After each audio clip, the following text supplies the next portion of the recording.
Hello दोस्तों। तो जैसा कि हम लोग आज से एक सीरीज और शुरू कर रहे हैं कि बिहार बोर्ड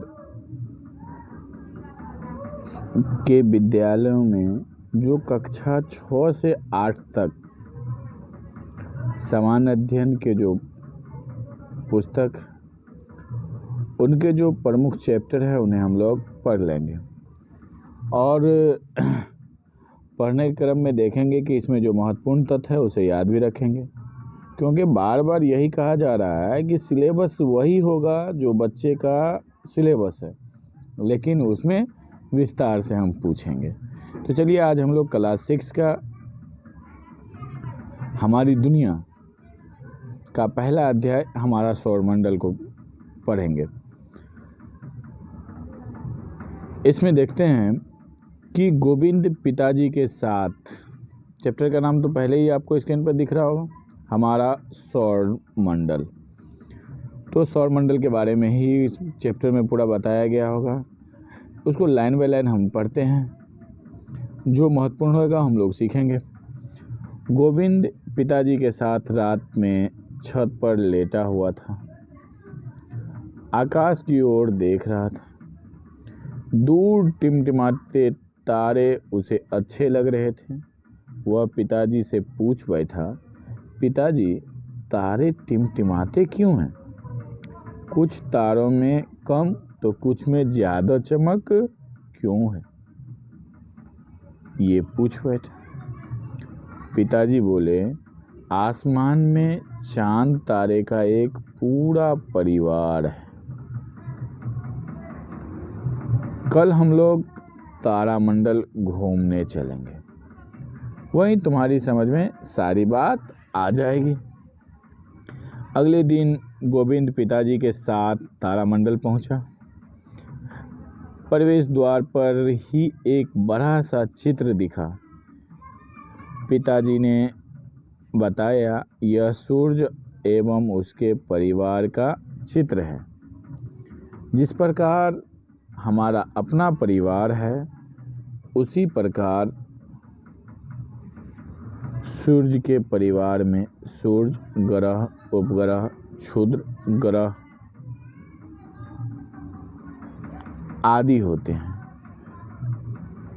कुछ ही देर बाद सब लोग तारामंडल में प्रवेश करने लगे थे। गोविंद भी अपने पिता के साथ अंदर गया। सूर्य सौर परिवार का मुखिया गोल छत के नीचे लगी कुर्सियों पर वे बैठ गए। थोड़ी ही देर में उद्घोषक समझते हैं, जो उद्घोषणा करती है, बोलता है। उद्घोषक की आवाज़ गूंजी, नमस्कार, तारामंडल में आपका स्वागत है। अभी हम लोग सौर मंडल की सैर पर जाएंगे। गोल छतरी नुमा छत पर धीरे धीरे अंधेरा छा गया तथा तारे टिमटिमाने लगे। गोविंद अपनी कुर्सी पर संभल कर बैठ गया। अरे ये क्या, ये तो रात हो गई। तभी आवाज़ गूंजी, आइए सौर मंडल के मुखिया से मिलते हैं। अब ये महत्वपूर्ण तथ्य हमारे लिए हो जाएगा कि सौर मंडल के मुखिया कौन है। तो सौर मंडल के मुखिया से मिलते हैं। इतना कहते ही एक दिशा में चमकते हुए सूर्य के दर्शन होने लगा। पूरी हॉल रोशनी से भर उठा। कुछ ने तो तालियां भी बजा दी। उद्घोषक की आवाज़ गूंजी, सूर्य सौर परिवार का मुखिया है।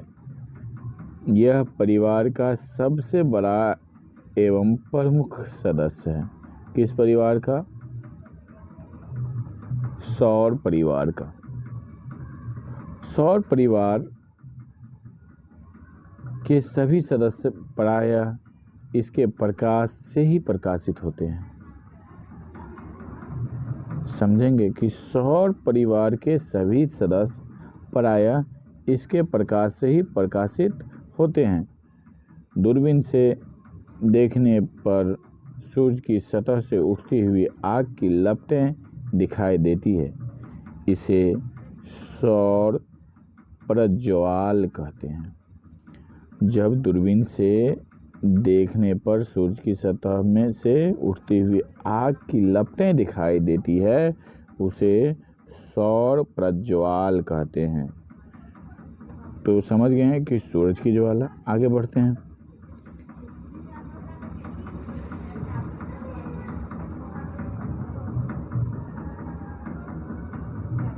हमारी पृथ्वी से सूरज कई गुना बड़ा है। अगर हम सूरज को क्रिकेट की गेंद माने तो पृथ्वी को राई के दाने की बराबर होगी। क्या देखें कि कितना गुना बड़ा है, ये अनुमान लगाइए आप कि हम यदि सूरज को क्रिकेट की गेंद माने तो पृथ्वी राई के दाने की बराबर होगी। अब ग्रहों से परिचय करते हैं। सूरज से थोड़ी ही दूरी पर एक और गोला उभरा तारामंडल में, जो आकार में सूरज से छोटा था। गोविंद पिताजी से पूछ बैठा, पिताजी ये क्या चमकने लगा? इतने में कुछ और गोले उभरे और सूरज के चारों ओर चक्कर लगाने लगे। उद्घोषक की आवाज़ गूंजी, ये 8 गोले सौर परिवार के सदस्य हैं, इन्हें ग्रह कहते हैं। तो हम लोगों ने ग्रह की संख्या कितना देख लिया? 8 गोले सौर परिवार के सदस्य हैं, इन्हें ग्रह कहते हैं। और ये सब किधर चक्कर लगा रहे थे? तो सूरज के चारों ओर चक्कर लगा रहे थे। इनमें स्वयं प्रकाश नहीं होता है। ग्रहों के पास अपना प्रकाश नहीं होता है। ये सूरज के प्रकाश से प्रकाशित होते हैं। एक तीर का चिन्ह बारी बारी से सभी ग्रहों पर जाने लगा। उद्घोषक ने उसका नाम, तो हम लोगों के लिए भी ये नाम महत्वपूर्ण हो जाता है। बुध, शुक्र, पृथ्वी, मंगल, बृहस्पति, शनि, अरुण, वरुण। क्या क्या नाम? बुध, शुक्र, पृथ्वी, मंगल, बृहस्पति, शनि, अरुण, वरुण। उद्घोषक पुनः बताया कि तीर जिस गोले को दिखा रहा है वह सूर्य के सबसे निकट बुध है। सूर्य के सबसे निकट बुध ग्रह है, इसीलिए उसमें सबसे अधिक चमक है। तीर का निशान एक लाल गोले की ओर इशारा करने लगा। उद्घोषक ने बताया, ये मंगल ग्रह है। लाल रंग होने के कारण इसे लाल ग्रह भी कहा जाता है।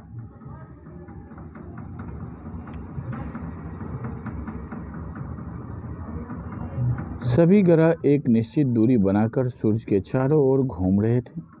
गोविंद के पिता ने कहा, गौर से देखो, 2 ग्रह ऐसे भी हैं जो अन्य ग्रहों के घूमने की दिशा में न घूमकर उल्टी दिशा में घूम रहे हैं। क्या बताएं कि 2 ग्रह ऐसे भी हम लोग को दिखाई दे रहा है जो बाकी ग्रह जिस दिशा की ओर घूम रहा है उस दिशा में न घूमकर उल्टी दिशा में घूम रहे हैं। तभी उद्घोषणा हुई, सभी ग्रह सूर्य का चक्कर लगाते हैं। शनि के चारों ओर छल्ले को दिखाकर उन्होंने बताया कि यह एकमात्र ग्रह है जिसके चारों ओर छल्ले हैं। प्लूटो, जिनकी गणना पहले ग्रह के रूप में होता था, उसे अब क्षुद्र ग्रह की संज्ञा दे दी गई। प्लूटो को पहले किस ग्रह के रूप में मानते थे? पहले ग्रह के रूप में, अब वो क्षुद्र ग्रह की संज्ञा दे दी गई। ग्रह की परिभाषा को फुलफिल नहीं किया। आसमान में टिमटिमाते तारे। अचानक छतरीनुमा आकाश का रंग बदला। अब सूरज और ग्रहों की जगह तारे टिमटिमाने लगे। गोविंद यह देखकर दंग था। तभी आवाज़ गूंजी, तारों का अपना प्रकाश होता है। तभी आवाज़ क्या गूंजी? तारों का अपना प्रकाश होता है। चूँकि ये तारे हमसे काफ़ी दूरी पर है, इसीलिए हमें टिमटिमाते हुए नजर आते हैं। अब गोविंद को अपने प्रश्न का उत्तर मिल चुका था। उनके मन में यही था कि कुछ तारे ज़्यादा चमकते हैं, कुछ कम चमकते हैं, ऐसा क्यों है? और तारा टिमटिमाता इन्हीं को कम चमक और ज़्यादा चमक को ही हम लोग टिमटिमाना कहते हैं। तो तारा इसीलिए हमें टिमटिमाते हुए नजर आते हैं। अब गोविंद को अपने प्रश्न का उत्तर मिल चुका था। इसमें से कुछ तारे तो सूर्य से भी बड़े होते हैं। सूर्य भी तो एक तारा ही है, सूर्य भी तो एक तारा ही है, लेकिन यह पृथ्वी से काफ़ी नज़दीक प्रतीक होता है, परंतु वास्तव में यह पृथ्वी से बहुत दूर है। इसका प्रकाश हम तक लगभग 8 मिनट में पहुंच जाता है। सूर्य के बाद सबसे नज़दीक के तारे का प्रकाश पृथ्वी पर पहुंचने में लगभग 4 वर्ष लगते हैं।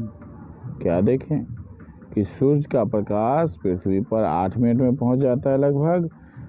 सूर्य के बाद सबसे नज़दीक के जो तारे हैं उसका प्रकाश पृथ्वी पर पहुंचने में लगभग 4 वर्ष लगते हैं। प्रकाश की गति ज्ञात कर पृथ्वी व सूर्य के बीच की दूरी का अनुमान लगाइए। सूर्य और पृथ्वी के सबसे नज़दीक के आकाशीय पिंडों का नाम पता कीजिए। ये 2 प्रश्न दे दिया गया। फिर आगे बढ़ते हैं। पृथ्वी हमारा घर। अब गोविंद को तारों का रहस्य समझ में आने लगा था। तभी उद्घोषक ने कहा, चलिए अब अपनी धरती पर चलें। गोविंद चौंका, अरे हम धरती पर ही तो हैं। छतरी नुमा आसमान पर गोल आकृति उभरने लगा।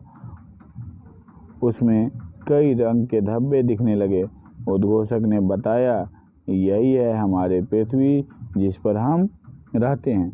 यही वह एकमात्र ग्रह है जहाँ जीवन मिलता है, क्योंकि यहाँ जल एवं जीवन के लिए आवश्यक गैसें मौजूद है। अंतरिक्ष से देखने पर पृथ्वी नीला नजर आता है। अंतरिक्ष से देखने पर पृथ्वी नीला नजर आता है। ऐसा इसलिए है क्योंकि वायुमंडल में प्रकाश की किरणें परावर्तित होती है तथा समुद्र की सतह से नीले रंग का परावर्तन सर्वाधिक होता है। चूँकि पृथ्वी का 71% भूभाग जल से घिरा है, मात्र 29% भाग स्थल है। अतएव जलीय भाग के अधिक रहने के कारण प्रकाश का परावर्तन अधिक होता है, जिससे यह नीला दिखाई देता है। उपग्रहों की सैर। उद्घोषक ने बताया कि ग्रहों के अलावा सौर परिवार में उपग्रह भी होते हैं। गोलाकार छत पर सभी ग्रह उभर आए। कुछ ग्रहों के इर्द गिर्द कुछ गोल पिंड घूमते नजर आ रहे थे। सब पृथ्वी के चारों ओर भी एक पिंड घूम रहा है। ध्यान से देखिए, एक आवाज़ गूंजी, यही चांद है। तो जो पृथ्वी के चारों ओर एक पिंड घूम रहा था, चांद है। यह पृथ्वी का एकमात्र उपग्रह है। चंद्रमा पृथ्वी के बहुत नज़दीक होने के कारण इतना बड़ा दिखाई देता है। चंद्रमा का प्रकाश पृथ्वी पर लगभग 1.25 सेकेंड में पहुंचता है। चंद्रमा पृथ्वी की एक परिक्रमा 27 दिन 8 घंटे में पूरा करता है। इतने ही समय में वह अपने अक्ष पर भी एक बार घूम जाता है। यही कारण है कि सदैव चंद्रमा का एक ही चेहरा दिखाई देता है। चंद्रमा पर न तो जल है और न ही वायु। यह एक दिन बहुत अधिक गर्म यह दिन में बहुत अधिक गर्म और रात में बहुत अधिक ठंडा रहता है। इसका धरातल ऊबड़ खाबड़ है और इस पर मिट्टी भी नहीं है। सभी उपग्रह अपने ग्रह के चारों ओर घूमते हैं। जो ग्रह के चारों ओर घूमते हैं उपग्रह कहलाते हैं। कुछ ग्रहों के तो कई उपग्रह हैं और किसी को एक भी नहीं। अकेले बृहस्पति के 63, शनि के 62 उपग्रह, बुध और शुक्र का कोई उपग्रह नहीं है। शनि ग्रह का टाइटन सबसे बड़ा उपग्रह, शनि ग्रह का टाइटन सबसे बड़ा उपग्रह है। उपग्रह का भी अपना प्रकाश नहीं होता है, ये भी सूरज के प्रकाश से चमकता है। दूसरा क्वेश्चन देख, रात में चंद्रमा को ध्यान से देखें, कॉपी पर लिखें और आपने क्या देखा इसकी तुलना दादा दादी की कहानियों से करें।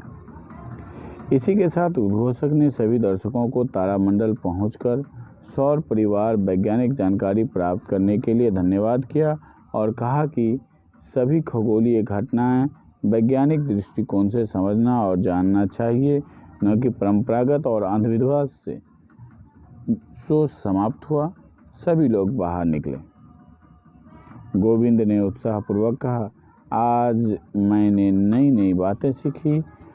उसके पिताजी ने कहा, उन्होंने कुछ बातें नहीं बताई। सौर परिवार में तारे, ग्रह एवं उपग्रह के अतिरिक्त बहुत सारे छोटे छोटे पिंड भी सूरज के चक्कर लगाते हैं। इन्हें क्षुद्र ग्रह कहा जाता है। ये मंगल एवं बृहस्पति कक्षाओं के बीच होता है। क्षुद्र ग्रह मंगल और बृहस्पति कक्षाओं के बीच होता है।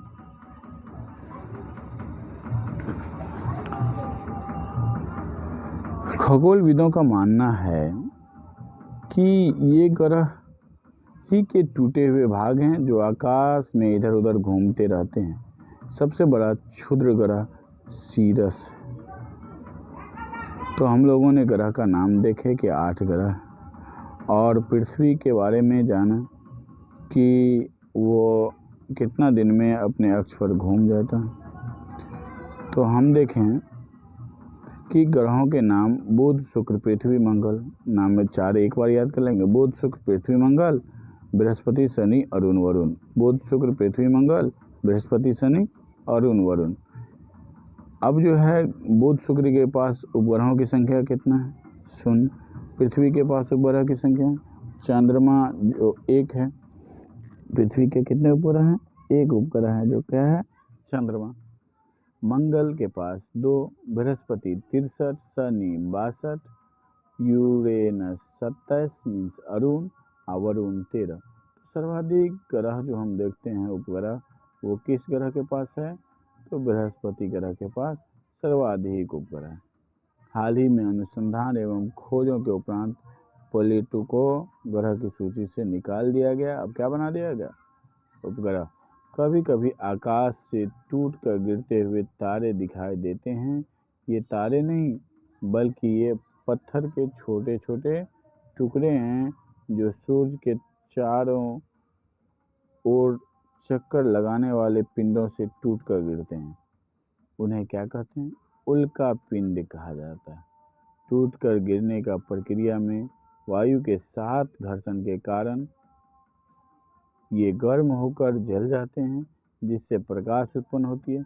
कई बार उल्का पूरी तरह जले बिना पृथ्वी पर गिर जाते हैं, जिससे धरातल पर गड्ढे बन जाता है।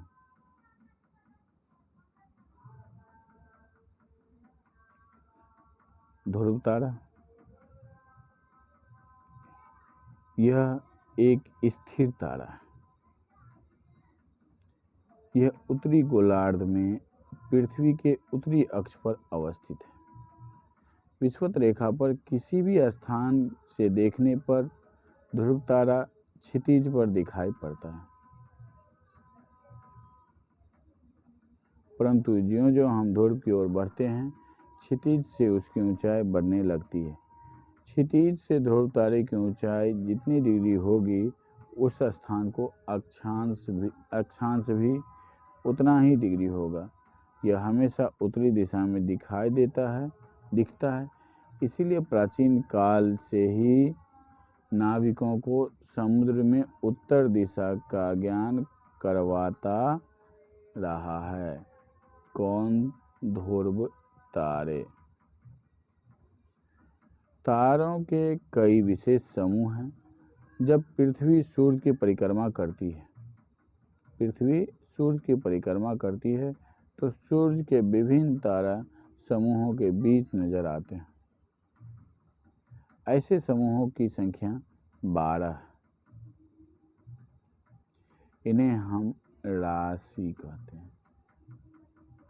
इन राशियों में जो तारे हैं वे किसी न किसी आकृति की तरह नजर आते हैं। उन्हीं आकृतियों का नाम पर इन राशियों के नाम दिए गए हैं। ये नाम है मेष, वृष, मिथुन, कर्क, सिंह, कन्या, तुला, वृश्चिक, धनु, मकर, कुंभ तथा मीन। तो राशियों की संख्या 12 है। पृथ्वी के चारों ओर विभिन्न तारों का समुदाय है जिसकी संख्या 27 है। चांद को पृथ्वी की परिक्रमा करने के दौरान किसी न किसी तारा का इन समूहों के सामने से गुजरना पड़ता। इन तारों के समूह को नक्षत्र कहते हैं। ये नक्षत्र इस प्रकार हैं: अश्विनी, भरणी, कृत्तिका, रोहिणी, मृगशिरा, आद्र,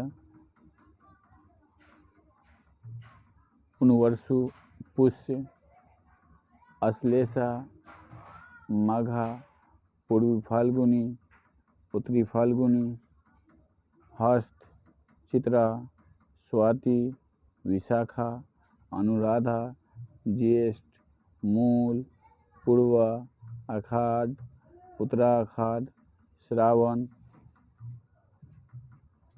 धनिष्ठा, शतभिषा, पूर्वा भाद्रपद, उत्तरा भाद्रपद एवं रेवती। पृथ्वी इनमें से प्रत्येक नक्षत्र को 14 दिन में पार कर लेता है। इसीलिए नक्षत्र की अवधि 14 दिन की होती है।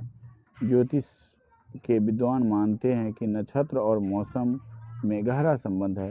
एक नक्षत्र में मौसम का दशा देखकर दूसरे नक्षत्र में मौसम का पूर्वानुमान भारतीय ज्योतिष की परंपरा रही है। आज गोविंद को ब्रह्मांड की विशालता एवं रहस्यों का पता लगा। उसे नई नई जानकारियाँ मिली थी। वह काफ़ी खुशी से घर लौट रहा था। आकाशगंगा, तारों के नदी। इसके अलावा ब्रह्मांड में अनेक आकाशगंगा भी है। गोविंद ने पूछा, यह आकाशगंगा क्या है पिताजी? खुले आकाश में कहीं कहीं रास्ते की तरह दूर दूर तक असंख्य तारों की फैली चौड़ी सफ़ेद चमकदार पट्टी होती है। इसकी कल्पना आकाश में प्रकाश की एक बहती नदी की तरह की गई है। इसे ही आकाशगंगा कहते हैं। सप्त ऋषि, तारों का समूह।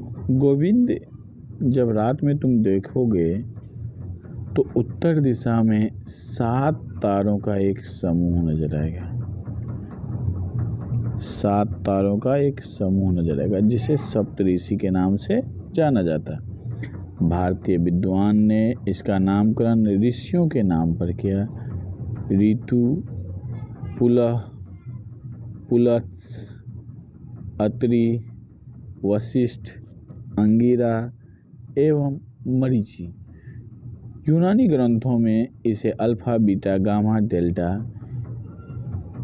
एपिसिलोन, एटा एवं जेटा कहा जाता है। ऋतु एवं पुलह को मिलाने वाली रेखा उत्तर दिशा का सूचक होता है। सप्तऋषि कितने तारे के समूह है? तो 7 तारे के समूह। इन प्रश्नों को हमने देख लिया। खाली स्थान को भरिए। पृथ्वी एक नक्षत्र को कितने दिनों में पार करती है? अभी हम ऊपर देखे हैं 14 दिनों में पार कर लेती है। कितने दिन? 14 दिनों में पार कर लेती है। अब क्या देखें, विषुवत रेखा पर ध्रुव तारा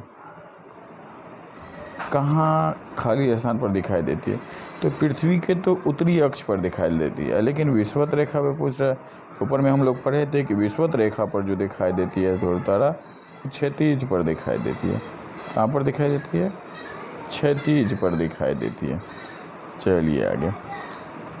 अब देखें कि पूछ रहा है कि क्षुद्र ग्रह किन दो ग्रहों के बीच पाया जाता है? तो क्षुद्र ग्रह जो है वो मंगल और बृहस्पति के बीच पाया जाता है। यहाँ क्या हो जाएगा? बृहस्पति।